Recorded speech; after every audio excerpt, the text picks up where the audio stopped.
Núna erum við búin að sjá hvernig við getum notað Node og NPM til þess að sækja þessi hjálpartól forritarans til þess að vinna verkefni hraðar og betur, vonandi.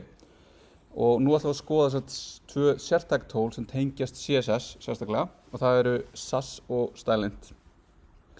En þó svo að við höfum séð náttúrulega CSS breytur og CSS svona eitthvað eins og support query eitthvað svona og búin að sjá aðeins að það er að bætast við og það er stöðlun í gangi sem er gott.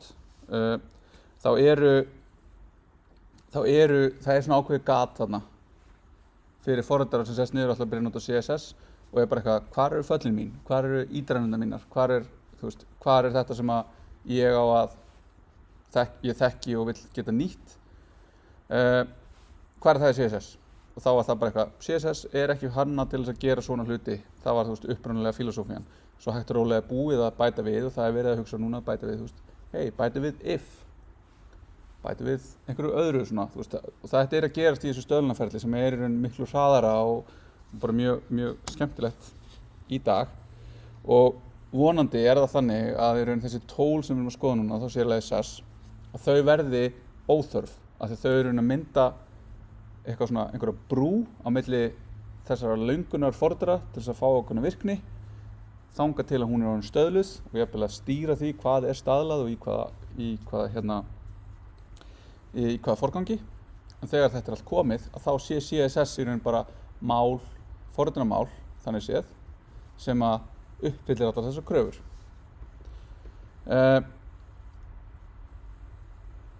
Og það sem er svona aðalega sem að fólk vill fá þegar að byrja að nota þetta er ok, ég er búinn að skrifa þetta hérna, þannig að þessi sömu property, sömu röð fyrir alla þessar hluti, get ég ekki bara einhvern veginn abstrakta þetta og skrifa þetta einu sinni og nota þetta svo aftur og aftur og aftur. Og þá er það eitthvað sem kallast mixin, sem er líka svona forritunar hugtak, en er þannig að við mixum inn, við svona setjum inn ákveðin blokk af kóða, blokk af CSS, inn í eitthvað annað. Svo erum við með nesting, það sem er hérna, ég er með þetta undir þessu og þá oft á tíðum reki til þess að vera að skrifa svona BEM, get ég ekki einhvern veginn hópað þessu saman, þannig að þetta séu ekki bara svona standalone selektorar sem eru ekki tengdir einhverju leyti, get ég einhvern veginn nestað á. Og þá er í raun urðu til svona á þessu bili hérna 2010 til 2016 urðu til mörg svona tól sem eru ennþá við lýði í dag og þá er Less 1, Stylus og Sass og þetta er svona þessi sem að urðu ofan á og núna er í raun Sass svona það sem er almennast og mest notað og í flestum svona tólum sem við fyrir að nota React þá er mjög auðvelt að kúpla inn Sass og það er alveg hægt að kúpla inn hinu tvennu en hitt er svona það er svona efst á lista, það er fyrst, það er svona auðveldast og það er sem við viljum að skoða. Og þessi tól, það fyrir aðeins eftir hvernig við stillum þau upp og hvernig við notum þau, en þau virka sem superset af CSS, sem er þá að við erum með CSS og svo erum við að hjúpa þetta utanum, þetta superset af nýrri virkni. Og þannig að þetta er bara viðbót, þannig að svo lengi sem við skrifum bara venjulegt CSS, þá virkar það innan þessa tóla, án þess að nokkuð sé gert. Það er bara viðbót og við getum notað þar eða ekki. Sem þýðir í raun að þegar við erum búin að læra CSS og erum í verkefni sem að notar eitthvað eins og Sass, þá þýðir það ekki að við þurfum að vera orðin fullfær og vita allt Sass, heldur getum við hægt og rólega byrjað að nota það og við getum svona tekið róleg skref inn í það í staðinn fyrir að vera bara svona allt eða ekkert. En við ætlum að nota Sass í þessum verkefnum hérna frá og Sass hefur þýðendur í mörgum umhverfum og er í raun eins og CSS nema að nota skráarhendinguna SCSS og við fáum eitthvað svona sem er kunnulegt en smá öðruvísi hérna. Þannig að fyrst er hérna, við erum eitthvað @use hérna, svo erum við með bara svona single line comment, þau virka í Sass. Við erum með Sass breytur sem eru ólíkar CSS breytum eða CSS propertyum og þau eru skrifið með dollarmerki, heiti á breytunni, tvípunkt og svo gildið. Við erum síðan með einhverjar aðgerðir hérna við erum með sérilagi math.div sem bara deiling og við þurfum að sækja math.div úr SAS math pakkanum og ástæðan fyrir þessu eins og þið hafið séð núna í grid að / deilingarmerkið komið með merkingu í syntax í CSS sem þýðir að skrifa túlk eða þýðanda sem á að geta gert greinarmun á því hvenær ég að meina ég vil að þetta sé 6 gridið mitt byrja í 6 og endi 2 versus að þetta að vera 3 ekki hægt. Það er verkefni sem ekki hægt að leysa. Það ekki hægt að aðgreina þessu ef við ætlum að nota sama syntaxin. Þannig að það verið að deprecata, fjarlæga þess að syntaxin til að deila í í SAS og nota í staðinn math.div. Þannig að þetta svolítið svona mikil breyting fyrir svona gamla SAS hunda eins og mig. En þið lærið þetta bara frá grunni eins og það er. Þannig að hérna erum við í raun með þetta að við erum að deila þessari SAS-breytu, ekki CSS-breytu, með 2, við fáum 15 hérna og síðan erum við að interpolata á milli SAS og CSS að því leyti að við erum að taka niðurstöðuna úr því að keyra þessa hérna aðgerð og við erum að setja gildið úr henni beint inn í CSS-ið hér sem þýðir að þegar það er búið að þýða þetta þá enda ég með CSS-ið kalk 15 pixlar pluss 10%.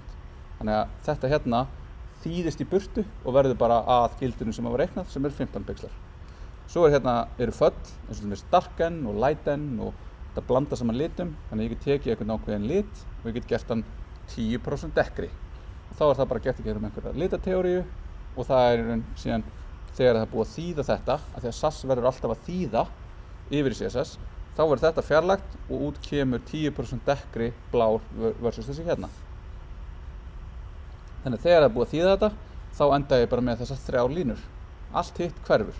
Allt þetta er bara eitthvað SAS-specific, SAS-specific, SAS-specific og við endum bara með 3 línur á CSS.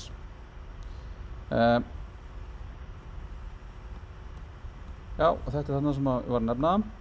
Síðan getum við búið til mixin og við getum búið til hreiðraðar eða nestaðar reglur. Þannig að hérna getum við séð svona eins og með BEM og þá er þetta mjög mikið notað í SAS þegar maður að hugsa bæði með SAS og BEM að segja hérna er blokkin og hérna eru elementin. Þannig að ég er með box, svo er ég með box header og ég er með box content og þau geta bæði verið rounded að því leyti að það er einhver rounded corner set á en ég er með það er ólíkt, ég styð bæði að vera með ekki lit og lit þannig að ég get sendt inn í raun eitthvað eins og argument inn í mixinið sem setur þá einhvern ákveðin lit en default er hann transparent þannig að hérna kemur engin litur, hérna kemur svartur litur síðan þýðum við þetta og við fáum í raun þessar reglur hérna þar sem er búið að kollapsa þetta nesting niður og þá þýðir þetta ampersand hérna og merkið að þetta á að vera taka þennan hérna selektor, grunnselektorinn og skeita honum beint fyrir framan.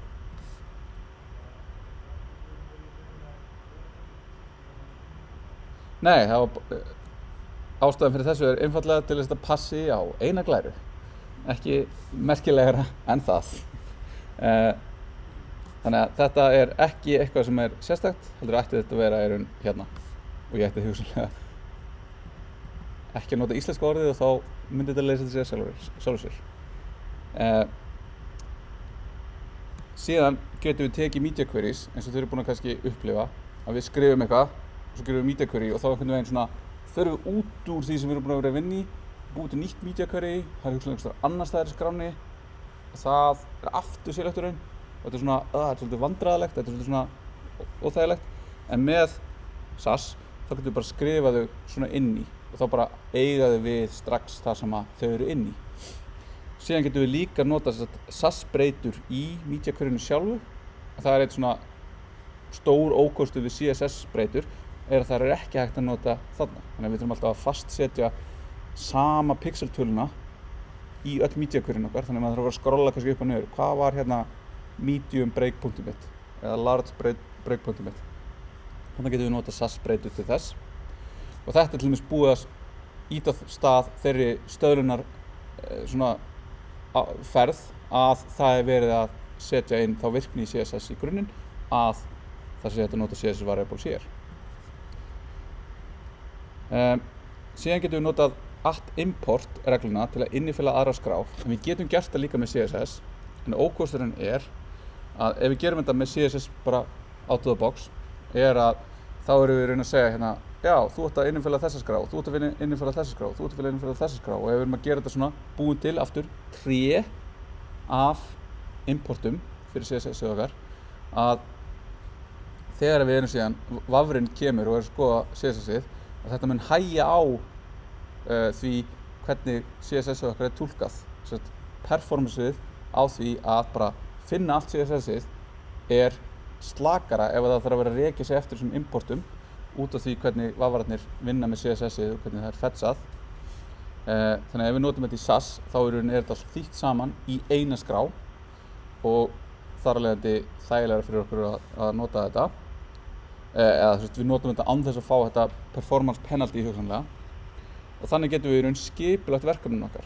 Við getum tekið stillingarnar okkar, hérna allir litirnir okkar, hérna litugerðirnar, hérna gutterinn og bilinn sem við erum að vinna með, hérna layoutið okkar, hérna hvernig við erum að setja containerinn utan allt efnið okkar, hérna griddið utan einhvern ákveðin part, og svo getum við sett bara hvern einasta komponent inn í sína eigin skrá. Og svo höfum við bara eitthvað einn entry point, eina skrá sem er í grunnskráin okkar, og hún vísar í allar aðrar. Hún er rótin að trén okkar, og já, þetta er sama, ég veit ekki eftir hvað hérna. Þannig að hérna erum við með eitthvað svona styles SCSS, kalla ég hann oft, og hérna einhverja stillingar, hérna eitthvað svona almennt, og hérna síðan importast restin af dótinu, þar sem ég get þá skipt þessu upp í skrár, og þá getur það orðið auðveldari fyrir mig að hugsa þetta, af því ég þarf ekki að vera með eina skrá þar sem ég er að skrolla upp og niður og er að blanda saman hvernig lítur þessi komponent út og hvernig lítur layout út og þín komponentum út, og ég þarf að vera svona að nota þangaganginn í það að vera túlka í staðinn fyrir að segja bara nú er ég inni í SAS-skránni sem birtir þetta kart og ég get hugsað bara það. Allt annað er í öðrum skrám og ég get bara svona sett til hliðar á meðan. Það hjálpar mér að vinna með flækjustigið. En til þess að þýða úr SAS yfir í CSS þá þurfum við eitthvað tól, og það tól heitir í grunninn Dart SAS, en er í raun það er installað bæði með Dart SAS og svo er bara þeir fengu pakkanafnið SAS, þannig að það er að segja bara install SAS, og það kemur með þess command line tóli sem að þýðir úr SAS yfir í CSS og rekur sig eftir öllum þessum importum og býr bara til eina skrá fyrir okkur. Áður fyrir 6 mánuðum síðan, þá var Node SAS útgáfan sem við notuðum, og það var í raun svona binding, svona þunnt lag af JavaScript kóða sem að notaði undir húddinu C++ libsas, skrifaði C++ sem að þýddi á milli, og var vægast sagt vesen, út af því að það var þurfti alltaf að gefa út ákveðna pakka, stórar útgáfur þetta var feikilega mikið vesen að nota Node SAS og hefur verið bara lengi vel, þó svo að það væri rosalega gott, það er hratt, það virkaði, en viðhaldið á þessu var erfitt, þannig að það var ákveðið af open source communityinu sem er í kringum SAS að endurskrifa það í Dart, og Dart er í raun annað svona vef-forritunarmál sem var upprunalega búið til af Google og átti að vera svona replacement fyrir JavaScript, en endaði að vera bara svona N1 forritunarmálið sem að Google er búið að vera að ýta hægt og rólega undir svona, og reyna, vil ég ekki nota Dart, og núna ef þið hefur heyrt Flutter sem er svona eins og React Native, að því leyti að ég get skrifað eitt codebase, kompilaði á vef, iOS og Android, að þá Flutter notar Dart sem forritunarmál. Þannig að það er ennþá hægt að nota Node SAS, og ef þið skoðið gömul verkefni eða gamalt efni frá mér þá vísar það allt í Node SAS, en núna er búið að deprecata það fær bara öryggisuppfærslur og lagfæringar á alvarlegum villum, þannig að við notum það ekki, við viljum bara nota Dart SAS sem er líka bara SAS. Síðan fáum við svona command line tól eins og við sáum með browsersync, Þannig að ég get sagt hérna npm install dart sas eða sas og ég get líka nota npx sem er leið, ég ætla að hoppa yfir glæðina á hann, til þess að nota og keyra npm pakka án þess að installa hann beint. Þannig að þá getum við séð þetta oft á tíðum eins og ef við ætlum að nota tól eins og React Native eða Create React App, svona leið til þess að bootstrappa forritum og þá farið inn á síðuna fyrir forritið og það segir bara hey, keyri bara npx, Create React Native, bil, nafnið á projektinu og þá sækir það bæði pakkan, geymir hann einhvers staðar temporarily og keyrir skipunina. Þannig að þetta kúpla saman að sækja eitthvað tól og keyrir eitthvað skrift. Þannig að hérna get ég keyrt SAS án þess að vera búinn að installa nokkuð staðar. Þannig að ég get farið hérna og opnað eitthvað sjá hérna förum hérna og hérna erum við bara með eitthvað einfalt dæmi, bara dæmi sem við erum með áðan. Ég ætla bara að nýta áfram þetta sem við erum með hérna í þessu test hérna. Ég ætla að búa bara til nýja skrá hérna sem heitir test.scss. Þannig að hún er komin hérna og hún er bara skrifuð í SAS. Sjá, við erum með þetta komment hérna. Ég sé hérna, ég er með SAS highlighter, þannig að þetta fær ég er með til þess að birta það, þá fæ ég hérna SAS logoið. Ég held að ég þurfi að sækja það hérna sem SAS hérna. Indented SAS syntax highlighting autocomplete and formatter. Þannig að ég mæli eindregið með því að þið sækja ykkur þetta áður en farið að vinna með SAS. Þá fáið þið svona og getið autocompletað og formatað skjölin. Allavega ég fer í terminalinn hérna, ég slekka browsing, þannig að ég var ennþá að keyra serverinn, ég gæti ekki gert neitt, ég var ennþá svona með þetta og núna get ég ekki gert neitt. Forritið er að keyra, forritið er búið að taka yfir terminalinn mitt. Ég get ekki, það þarf að keyra einhvers staðar. Það sem ég get gert annarkvort er að nota hérna Ctrl+C til þess að senda signal að slökkva á forritinu eða ég get ítt hérna á split terminal og fengið annað terminal hérna til hliðar. Þannig að þá get ég verið að keyra forritið hérna og verið að brasa eitthvað hérna í keyra npm install og eitthvað svona. Þannig að þetta er mjög handtækt. Og svo er hægt að keyra hérna nýlega viðbót í Visual Studio Code og sjá hérna hvað er í gangi. Hérna er skel sem er að keyra Node. Hérna er bara skel sem er að keyra C-Shell, hún er bara í hérna shell-mód. Ég get bara verið að keyra inn skipanir.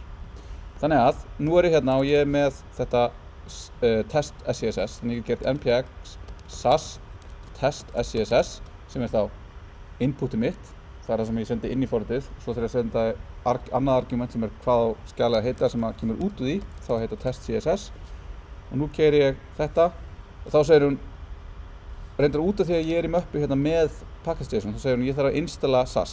Ok, yes, ok, installa því og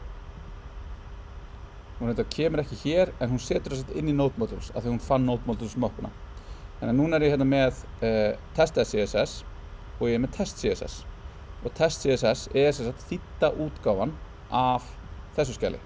Þannig að við setjum það hérna til hliðar og berum aðeins saman og þá sjáum við hérna er þessi litir, hérna er þetta rounded, þannig að ég fekk border radius hérna, border rate fekk solid transparent, margin calc 15 plus 10 sem er þetta hérna, media query hérna, kemur fyrir utan, ég get jafnvel bætt við hérna einhverju hreiðruðu, font size 5 rem, eitthvað svona, ég keyri aftur og þá bætist við hérna nýtt undir. Þannig að nú er ég komið með eitthvað svona leið til þess að handvirkt keyra áfram þetta þýðingaprósess.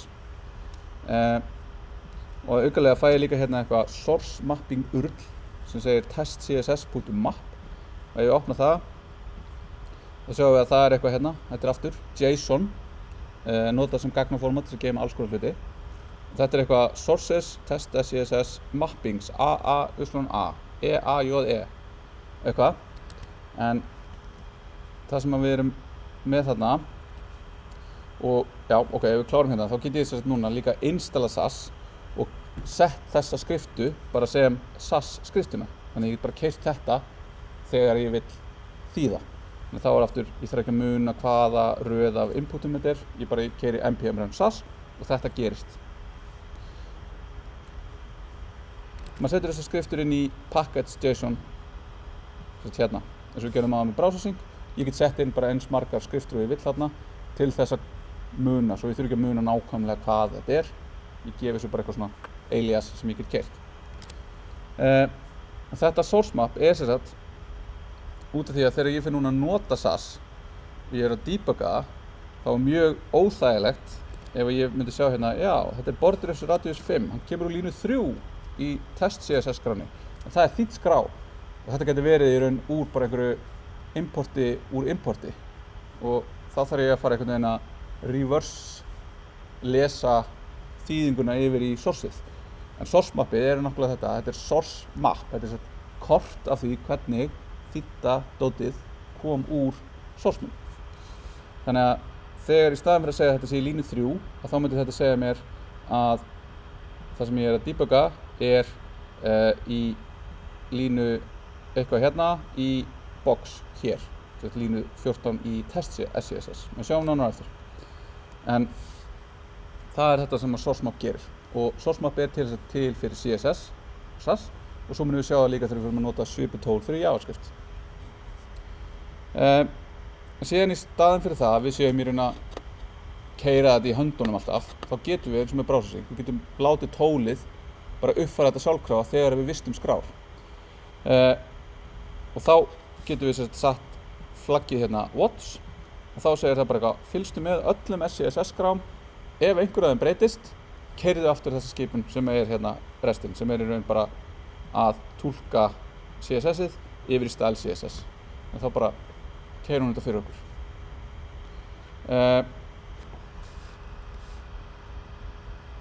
Þannig að ég ætla að taka hérna aðeins hvernig við blöndum þessu saman og taka síðan betra dæmi. En núna getum við verið með bæði tólin. Við gætum keyrt þetta núna í sitt hvoru terminalinu, við erum með browsersync keyrandi hér og SAS watchið keyrandi hér, eða við getum náði fleiri tól. Og þá eitt af þeim tólum sem við getum notað concurrently, sem leyfir okkur að keyra margar npm skipanir í einu. Og þá sækjum við tólið, bætum því við, búið til nýtt skrift og þá getum við sagt hérna concurrently á að keyra npm SAS og npm browsersync saman. Bara býr til 2 prósessa, svona overseer processor sem segir hérna ég að keyra þetta tvennt og lætur okkur vita hvað í gangi og ef við drepum það, drepum við báða prósessuna. Og hérna köllum við þetta dev, en það svona sögulegum ástæðum það yfirleitt notað fyrir skriftið sem ég nota til þess að keyra upp development umhverfið, hvort sem er að nota React Native eða React eða Angular eða Svelte eða eitthvað svona. Þetta yfirleitt það sem það heitir þegar við viljum keyra upp eitthvað svona dev keistur. Þannig að ef við förum núna í hinn gaurinn okkar hérna, tökum hérna SAS browsersync og ég ætla að segja open in integrated terminal og ég ætla að segja code punktur, þá ætla ég að opna nýjan Visual Studio Code Editor bara inn í þessari möppu sem hérna einhvers staðar inn í dæmatrénu. Nú er bara með þetta keyrandi hérna. Þá get ég farið hérna og skoða, þá búið að installa browsersync, concurrently og SAS. Við erum með þetta dev hérna sem keyrir þessar 2 skipanir hérna, SAS watch og browsersync. Og svo er ég líka með SAS skipun bara, sem ég vildi bara þýða SAS yfir í eitthvað CSS. Þegar svo er þetta sem við höfum eftir að skoða í næsta fyrirlestri. Ok, ég með öll þessi tól og ég með eitthvað svona SCSS möppu og eitthvað package.json. Ég vil ekki að setja þetta live, ég vil ekki að setja þetta út á vefinn. Hvernig aðskil ég á milli þessa? Skoðum það í næsta tíma, ef þið voru að velta það fyrir ykkur. Þannig að núna er ég með þetta hérna og ég get keyrt bara núna yarn dev. Nú er ég aftur að vera Yarn annar pakkastjóri sem frá Facebook, var á tíma miklu fljótlegri, en eina sem að Yarn hefur í dag að þú þarft ekki að skrifa yarn run, þannig að ég bara í puttunum á mér að skrifa þetta. Þannig að skrifa yarn dev nákvæmlega sama að skrifa npm run dev.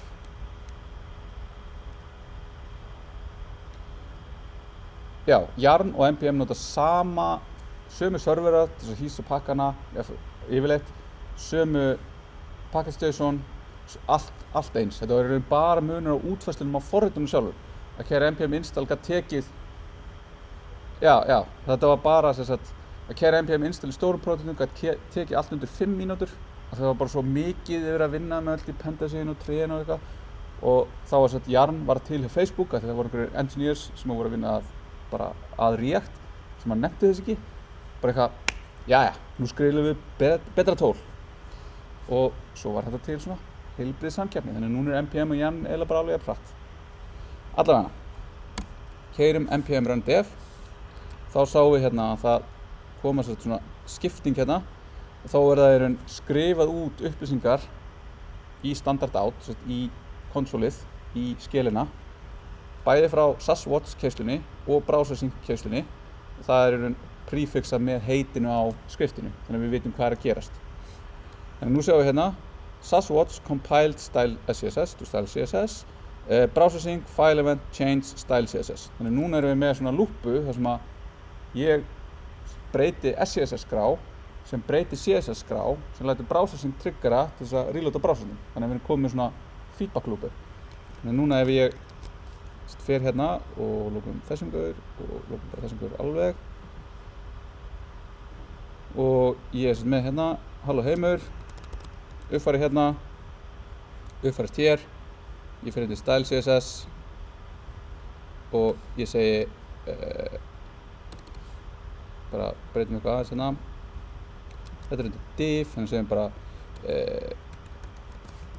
div. Nei, nú er ég að breyta þýdduskráni sem er ekki gott af því að ég breyti hinnu þá yfirskrifast þetta, þannig við skiljum þetta eftir hérna. Förum í style CSS þar sem við erum að importa þessu config hérna og hérna er eitthvað color og við ætlum bara að segja líka í config hérna er div font size 2rem svona, vista, stækkar, breytum litnum hérna í bara 0f0, liturinn breytist og þetta er að gerast hérna og við sjáum í raun að það kemur hérna SAS-Watch compile style CSS, browser sync file event change style CSS og núna er hérna, það skrifaðist yfir allt sem ég var búinn að skrifa hérna, þannig að það er bara farið og núna ef ég fer hérna og inspekta og gerum þetta svona og ég fer hérna í body þá sé ég út af því að source mappið er linkað við þetta þá sé ég hérna style CSS línu 3 og ég get farið hérna og ég sé í raun style CSS skjalið þegar ég er að fara yfir gegnum þetta, ekki compile dótið. Samanskapi ef við fyrir hérna og ég skoða divið og þá er það hérna í config CSS í línu 4. Þannig að þetta er í raun bara alveg gott að debugga þetta og ef ég sé eitthvað er bilað þá hoppa ég yfir í rétt SAS skjal út frá því sem ég fæ upplýsingum úr DevTools og laga og fer tilbaka og þá er oft að vera með svona 2 glugga hérna. Við erum búin að streipa þetta, jafnvel að minnka þess letigerðinu og eitthvað svona. Að vera að vinna þetta hérna og fá instant feedback þegar ég er að skrifa eitthvað er í raun mjög gott svona að reyna að stytta þessa feedback lúpu eins mikið og við getum núna. Núna þurfum við vita hvað er í gangi, núna stytta hana, þannig að við erum í raun bara lean mean CSS machines. En að lokum, það sem við ætlum að skoða er í raun ok, við erum komið með þetta verkefni þar sem við erum að vinna með SAS og við erum að vinna mörg í teimi og við erum að gera eitthvað ákveð og við erum búin að segja eitthvað svona ok, við viljum alltaf raða CSS breytum okkar svona eða við viljum aldrei nota nota RGB eða HSL, við viljum aldrei nota hexadecimal liti við viljum aldrei gera strengi svona og gefa okkur eitthvað svona einhverja reglur það hvernig við erum að skrifa hluti og þá þurfum við eitthvað tól sem að enforcera það. Þá er þetta svo við erum að nota hérna CSS validatorinn með öllum warningum á og þá er það svona að halda okkur honest, það er að segja hérna hei, passaðu á þessu, þetta er ekki nógu gott og við erum að skrifa þann besta kóða sem við getum og þá er stælindi eitthvað sem við getum sett upp til þess að gera það sama í projektinu okkar og þá er það linter og hann býður upp á margar reglur, hann er til fyrir CSS, fyrir SAS, fyrir stylus, fyrir less og við viljum í raun bara fylgja einhverjum best practices svona þegar við erum að læra þetta. Bara líka, þær eru þarna, það er einhver búinn að skilgreina þær eru hugsanlega ekki eitthvað sem að við erum sammála, en það er þannig að við þurfum samt að gera eitthvað þó sem við ekki sammála því og það er það sem við ætlum að gera núna í verkefni er að fylgja þessum styled config standard og styled config SAS standard reglum. Þannig að við sækjum stylelint tólið, við sækjum stylelint reglurnar sem við ætlum að fylgja, við setjum þær upp og tengjum í stylelint RC skrá sem er með punkt fyrir framann og þetta er í raun svona sögulega ástæða fyrir, þetta er svona stillingarskjal fyrir ýmislegt. Þetta er til dæmis notað líka fyrir C-shell, þá er það punktur ZSHRC til þess að setja stillingar fyrir skilnaðina og þetta er í mörgum tólum. En punktur í nafni lætur stýrikerfi fela skrána sem er stundum vesen. Þannig að við geymum þetta þarna og síðan ætlum við að nota style config SAS guidelines og þá setjum við það upp hérna og þá er þetta hérna tilgreinir í raun hvaða reglusett við erum að fylgja eða ef við ætlum að nota SAS guidelines þá getum við séð, sem sagt ef við förum hérna getum við opna hérna og þá er þetta eins og öll þessu tól eru á GitHub og þetta er sem sagt stylelint config inspired by SAS guideline.es sem er sem sagt opinionated style guide for writing sane, maintainable and scalable SAS fyrir skilgreiningu höfundar þessa. Þannig að við erum hugsanlega ósammála einhverju en einhver er og þess vegna er þetta svona opinionated. Og þá er þetta bara einhver kitty sem að skrifa þetta og náði ágætis útbreiðslu á þessu og þá getum við skoða hérna og þá sjáum við yfirleitt þegar við erum með svona style guides þá er eitthvað svona gerum við hlutina og svona gerum við það ekki. Þannig að við ætlum að skrifa þetta svona, við ætlum ekki að vera með þetta svona út allt og með mismunandi property eitthvað svona í línum. Við ætlum alltaf að vera með strengi svona, við ætlum alltaf að nota quotes svona. Við ætlum alltaf að kvóta það sem er ekki, keyword, alltaf að kvóta það í strengjum. Og svo framvegis. Alls konar reglur sem er búið að setja hérna niður og færa rök fyrir. Svo er það bara, erum við sammála rökunum eða ekki? Það er alltaf að rök. Þannig að við setjum þetta upp og síðan setjum við bara upp skriftur sem keyra þessi lintarar. Þannig að við erum bara að dundra inn fleiri skriftum sem gera eitthvað ákveðna hluti og þannig við veitum að við komum með 10 hluti sem við erum að vera að passa upp á að keyra á réttum tíma og En setjum þetta upp og síðan getum við í Visual Studio Code sett upp stylelint sem er þá í raun extension fyrir Visual Studio Code sem pikkar upp þessar stillingar sem við erum búin að setja upp í projektinu okkar og syntax highlighta fyrir okkur á meðan við erum að skrifa að það er eitthvað í ólagi. Bara eitthvað, hey, þetta er að brjóta þetta. Þannig að við sjáum það jafn óðum og þurfum ekki að vera að laga rosalega mikið í lokin. Svo er þetta í raun að nota lintera. Þetta er bara eins og við fórum yfir hann í byrjun að þetta eykur samræmi. Einn kóðabasi skrifaður af mörgum forritunum ætti að líta út eins og einn forritari hafa skrifað það. Það einfaldar hlutina þegar kemur einhver nýr inn í teymið, einhver bætist við, að þetta sé ekki svona margir að setja sitt personal touch á hluti hér og þar. Þannig að ef ég skil þetta hér, þá ég skil þetta þarna ef þetta er sami hluturinn. Og þetta er þá, við viljum linda það sem við erum að skrifa sem manneskjur að forrita, ekki það sem að tölvan þýðir fyrir okkur. Og síðan getur alltaf komið fyrir að við viljum slökkva á einhverjum reglum út af því að við erum bara ósammála eða þetta er vesen, ég get ekki lagað þetta er bara, þá getum við sett inn comment sem disablar línu eða næstu línu eða yfir höfuð, allt. Og við reynum samt að nota þetta sjaldan og af ástæðu.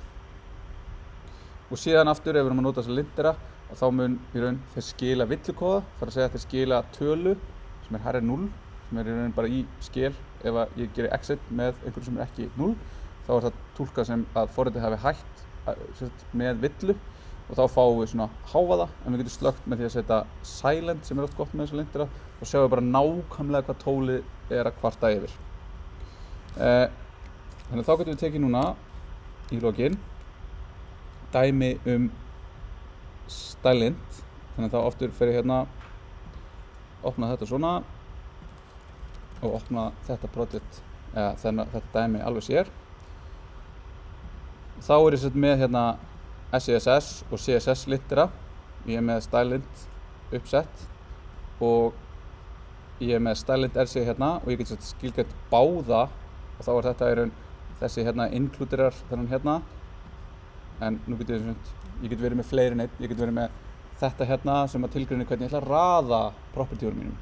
Ég með hérna hvernig ég ætla að nota liti og ég get skipt þessu upp og gert alls konar. Svo er ég með hérna núna og þá er ég núna með í raun stylint hérna og þá segir hérna einu reglun við ætlum ekki að vera með tóm reglusett. Þannig að þá er þetta bara að flagga þessu fyrir mig hérna. Hérna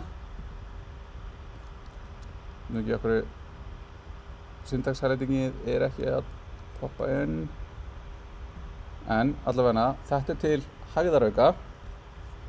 Það sem við viljum í raun gera er að keyra npm run lint scss. Þá fáum við út hérna og sjáum við hérna ef við keyrum þetta með -s þá fæ ég bara hérna niðurstöðunar og þá fæ ég hérna ok, við viljum ekki vera með named colors. Þannig að unexpected named color blue, expected background color to come before color, order, properties alphabetical order. Við ætlum að gera það, skemmtilegt. Indention of two spaces og bara alls konar. Þannig að 8 reglur í 8 brot í 15 línum. Þannig að þetta er í raun svona, þetta getur verið mjög mikið. Þannig að það er gott að setja þetta upp. Ég held að sé ekki að þetta inn út af því ég er með bæði skilgreind hérna. En setja upp þannig að við sjáum reglubrotin okkar strax og lögum þar strax og keyrum síðan reglulega lintfort svo aðtöku hvort við séum ekki á góðum stað. Að því að fara að gera þetta allt í lokinu á verkefninu er alveg hægt, en það er rosalega svona leiðigjarnt verkefni. Fara bara að laga fullt af einhverju villum sem við hefum getað að laga bara jafnóðum.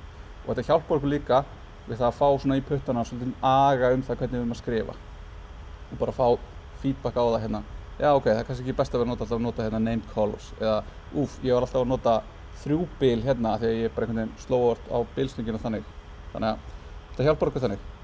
Þannig að þetta eru tólin og nú ætlum við að skoða hvað ætlum að gera með þau í verkefni 6.